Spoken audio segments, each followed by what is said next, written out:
Consider this: the quality of your life is a function of the questions that you ask. My name is Mark Helm, and I'm the author of Creating Wealth Through Self-Storage, and I'm the creator of the Self-Storage Quick Start Academy.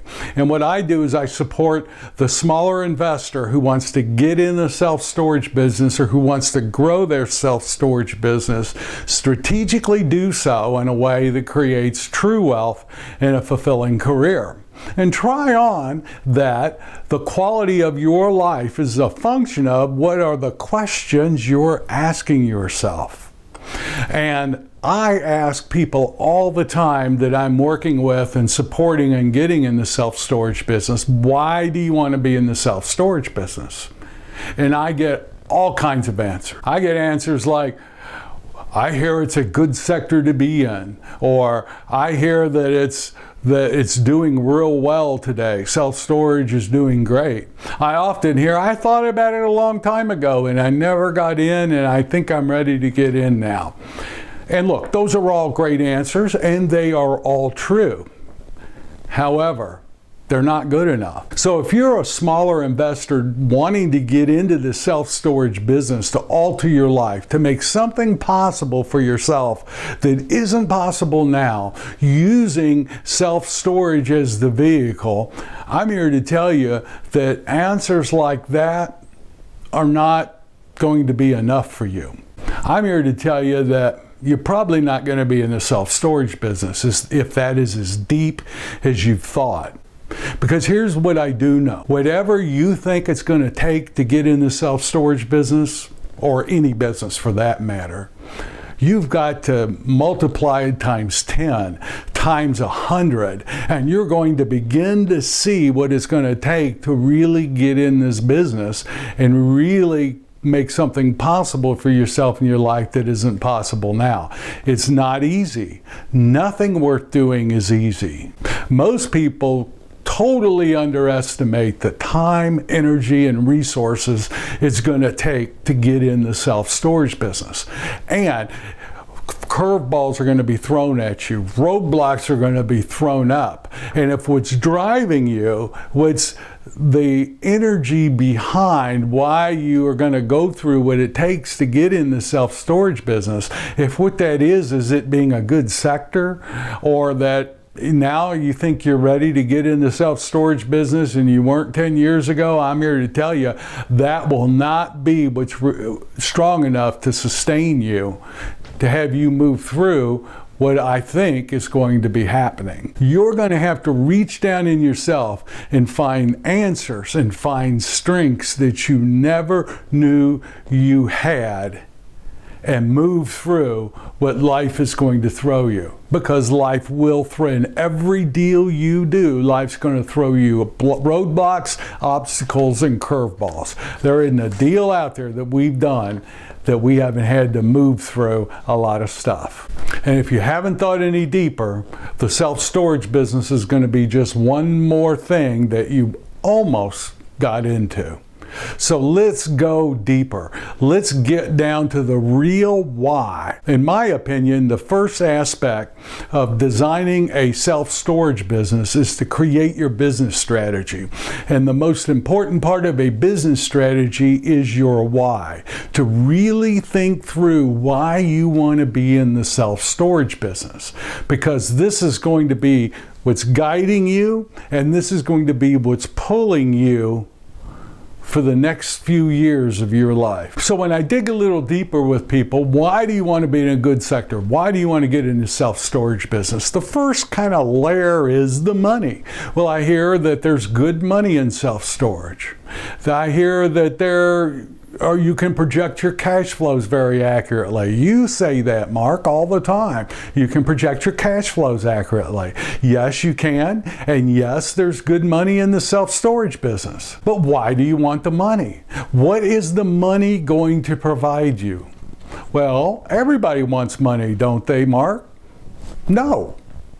The money, you've got the money relating to something that you think the money is going to give you. Money by itself is pretty empty. Not much to it. What will the money provide you that you don't have now, that by having that money you think you will have? Dig deeper. Find out what's really pulling you. What will being in the self-storage business and having that money provide you that isn't there now? For many people, it's freedom. Freedom not to be working for somebody else, but to be your own boss.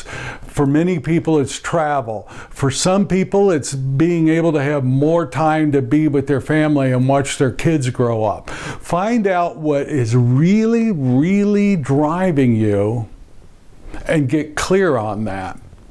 And then when you relate to your why or think about your why, that's what you think of. That will begin to generate an emotional pull on you. And really, I'm here to tell you that it's that emotional relationship to your why that will keep you going in the tough times that lie ahead. Look, there's high times and low times. There's easy times and there's hard times. And you're going to have to move through all of them if you're going to get in and grow your self-storage business. So really get a real relationship to why you want to be in the self-storage business. And I'm here to tell you, it isn't the money. It's what you think the money's going to provide you. So for example, with my why, I came to it in my early 50s. I'd been told all my life, my father had set up a trust. He kept telling me, don't worry about it, your retirement's taken care of. Go out and do what you need to do to create a business, have fun.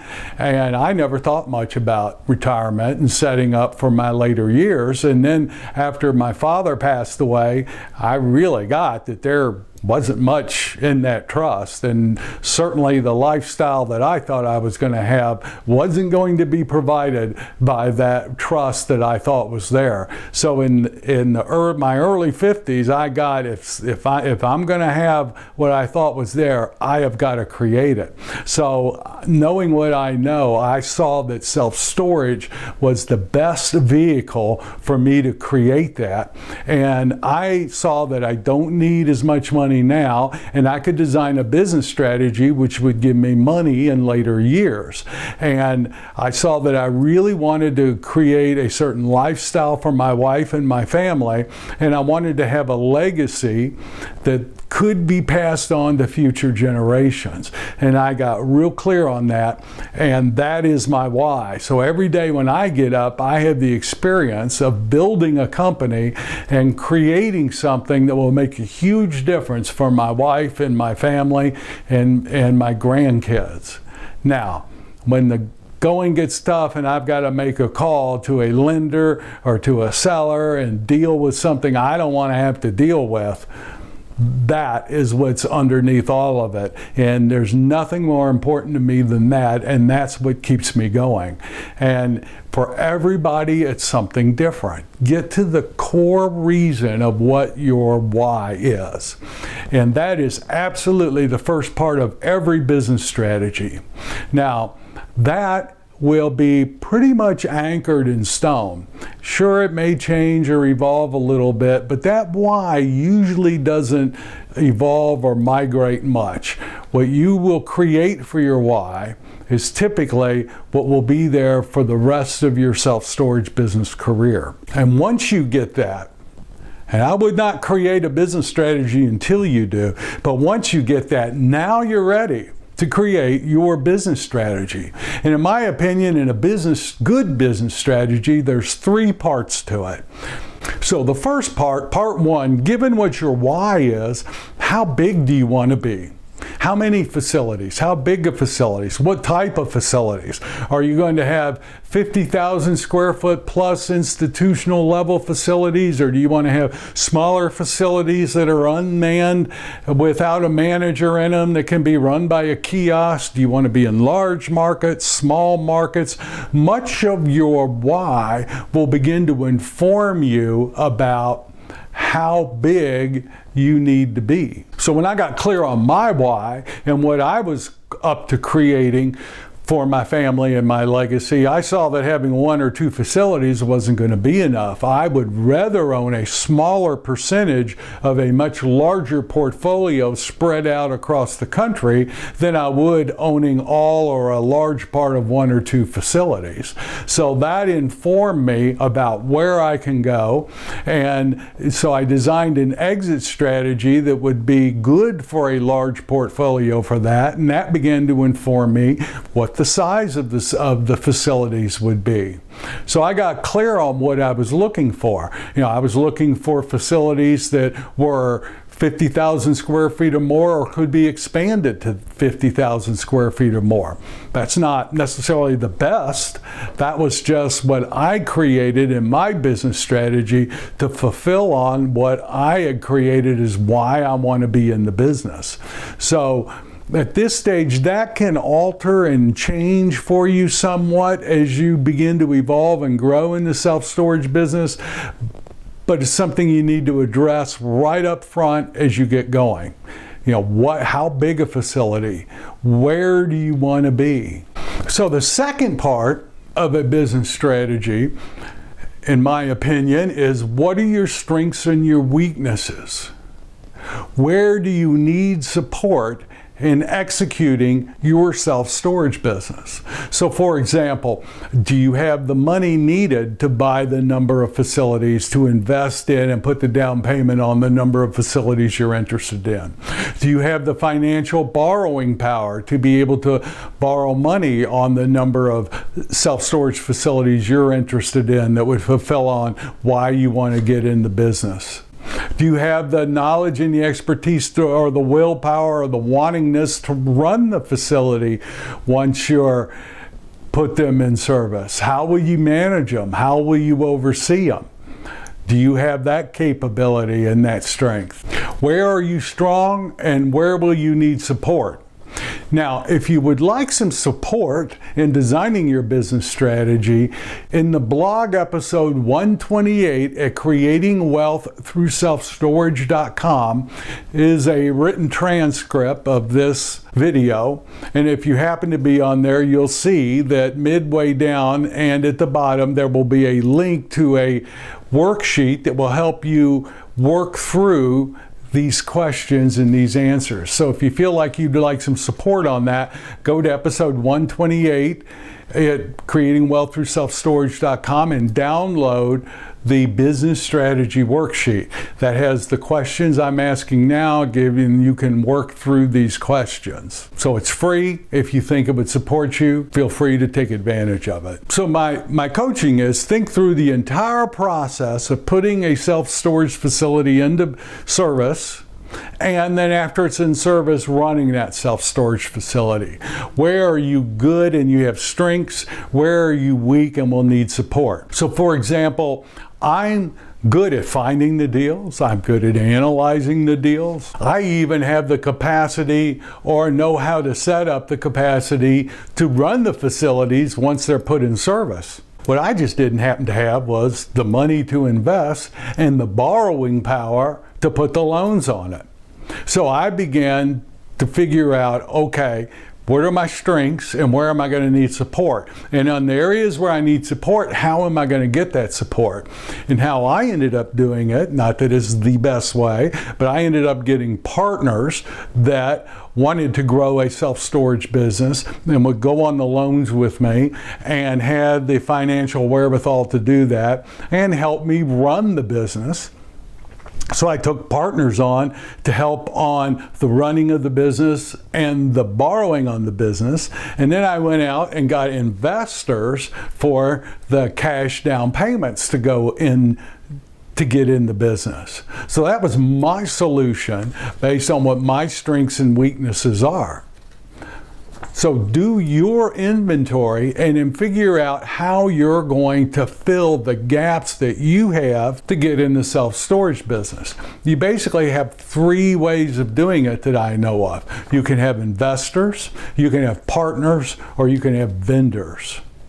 So figure out based on what you need to the gaps you need to fill to execute a business strategy. Are they going to be partners, investors, or vendors? And now, based on how big, how you're organized, what the third part of a good business strategy for the self-storage business is, given all that, what type of returns now do I need from each facility so that I can fulfill on how I'm organized and how big these facilities are that I'm putting into service?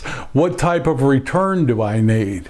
So, for example, if your goal is to have what's driving you is you want to quit your job, or you're going to retire in 10 years and you're trying to set up a $250,000 per year income, then you want to buy one facility and you have the money to put a down payment on a facility, then perhaps how your return is, what type of facility can I buy today that I can take all of the additional cash flow each year, pay that loan down, and by year 10, the loan is paid off, or there's enough net cash flow being spun off from that facility to pay me $250,000 a year by year 10. So it gets real easy now when you're looking at a self-storage facility. What can I pay on this facility to get that outcome? So for me, I had investors. I have to give these investors a preferred return. So in years 1 through 5, I have to average a certain cash-on-cash yield. And I need to pay the investors back in year 5 or 6. So I have to create enough value in the first 5 years to be able to refinance it and pay them back. So whatever price I need to pay for a facility of the size that we're putting into service that would allow me to get the preferred return and create the value, that's what I can pay for it. I'm telling you, life gets real simple as you're getting in the business and growing your business and determining which ones to go after, which ones not to go after, and how much you can pay. Life gets a lot simpler when you have your business strategy in place. I said it in the book, Creating Wealth Through Self-Storage. My business transformed when I got clear on my why and my business strategy. When that happened, the business transformed because there was no more guesswork. There was no more emotional relationship to the facilities I was looking at. They either, at a certain price, they either got the returns and the value I needed or they didn't. This is what I can pay. This is what I can't. It gets real simple. So my coaching for you is, get that strategy in place before you ever start really looking seriously at self-storage facilities, so you can run them through an analysis and quickly figure out, will this work? Will this not work? And if it works, how much can I pay for it? I wish when I started, I had done that. I went for years banging around, making mistake after mistake. Finally, when I figured out that that's the best strategy to do, it got real simple and we were growing our self-storage business much, much faster. You see, your business strategy is going to inform you what facilities to look at and which facilities not to look at. Your business strategy is going to inform you, can you add enough value or not add enough value? Your business strategy will tell you what you can pay for that facility and what you can't pay for that facility. And then you can start running facility after facility through your financial model to see which ones work and which ones work better. Now, I will say your business strategy will evolve as you evolve and as the market evolves. Your why is going to pretty much be in stone and not change much.